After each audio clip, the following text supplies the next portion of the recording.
Okay, ladies and gentlemen, we're going to solve a couple square roots now. I should have done this in Algebra and Algebra 2, but we're going to do it here again. Obviously, if I had something that were like the following, x squared equals 16, if I wanted to get rid of an x squared, I would simply square root both sides, x equals plus or minus 4. However, if I already have a square root and I want to get rid of it, I'm going to have to do something a bit different. Now, I could square both sides. However, if I square this at this point, I'm going to have to FOIL because I have one part, two parts here. Instead, let's make it easier on me. Move the 5 across, so now I have x minus 5 equals the square root of x plus 1. At this point, now I can square both sides. This square root and square cancel out, leaving x plus 1. Over here, I get x squared minus 10x plus 25. Okay, fine. Makes sense. And at this point, I can simply combine like terms by getting everything to one side. Now, at this point, you say, well, okay, how do I solve that? Well, maybe I try breaking it up. In this case, 3 and 8, no, it's not going to work because I have, 3 and 8 because it's plus sign. So I say this, x minus 3 minus 8 equals 0, x equals 3, x equals 8. Okay, it works out. Had that not worked out, you could have done the quadratic formula for that problem. Not a big deal. Now, over here, let's take a look at this type of problem. Our problem here is we have two square roots. Now, you can't put square roots together unless they are the same base. In this case, the same square root. So I could say 1 square root of 3 plus 3 square roots of 3 is 4 square roots of 3. Okay, that works. But these are not the same, and so I can't do that. I could move this over, but then I'd still have a two-parter over here. Don't want to do that, so I'm just going to go ahead and square them as they sit. In this case, I get 9 equals. Now, for those of you that still have trouble visualizing,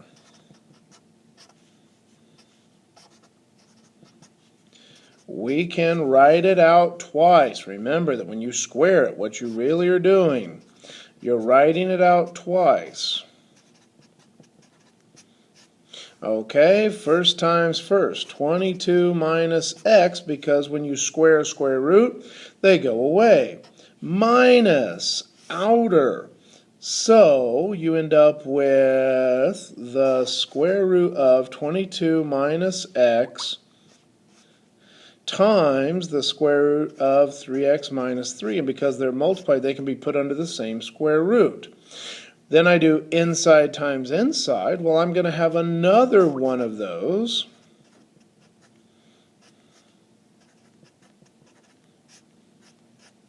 And finally, last times last, plus 3x minus 3.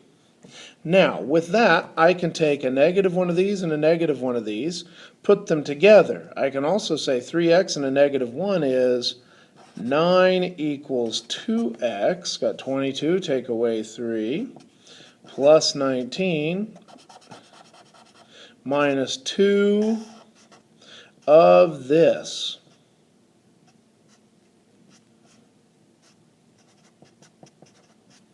Okay, at this point I still have a square root, but now instead of two square roots, I have one. So using that information, I can simply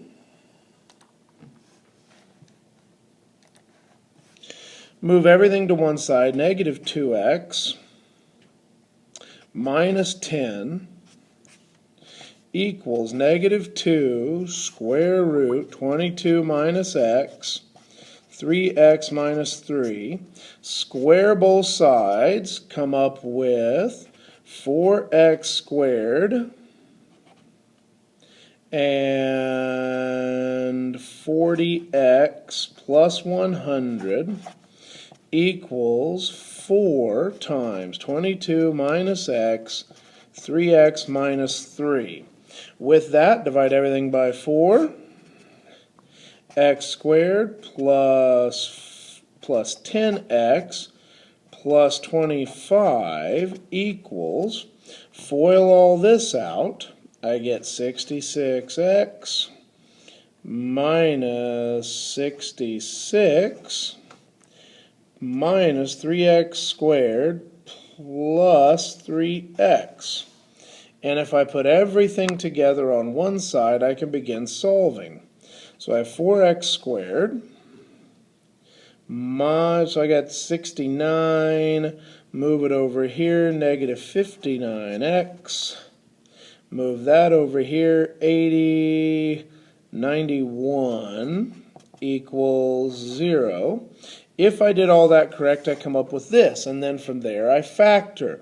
And again, either factor using parentheses, parentheses, or do the quadratic formula. In either case, that's solving using square roots. The other thing we need to be careful of is over here I got 3 and 8. I always want to make sure that I double check to make sure that this is within the domain. If I take 3 plus 1, that's 4. I can take the square root of 4. 8 plus 1, that's 9. I can take the square root of 9.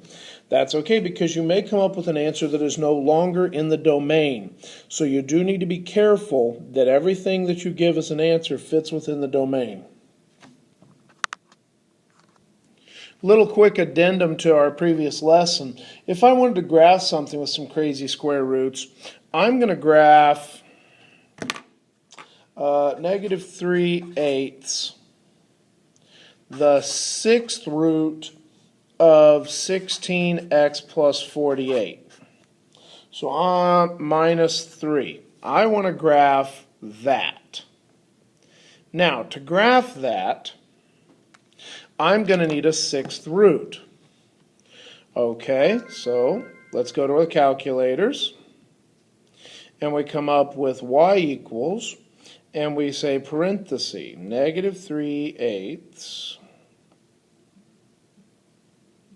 Now, because I have a sixth root, I'm going to do times 6, then I'm going to go to math, and the xth root button right here, hit enter, so it's the sixth root of 16x plus 48, end parenthesis there,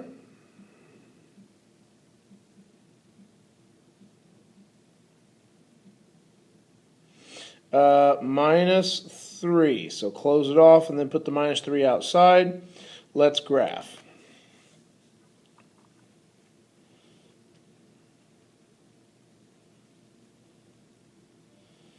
And we come up with something of this nature. So you have a upside down sloping graph. So if I were to exaggerate it a bit, it would look as follows. Somewhere around 1, 2, 3.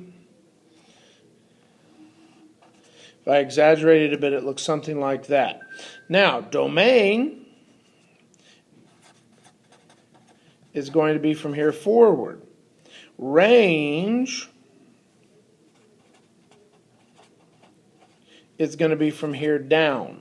So you need to be careful on how you deal with the domain and the range. If you solve this and come up with something that is either too far back here or something that's too high up here, then it's not going to be part of the function. That's why we have to be able to talk about it's decreasing the entire way. We have to talk about its domain, its end behavior. As x goes to positive infinity, it seems to be going to negative infinity. Okay, and work it from there. So, a little bit of a mini lesson. All right.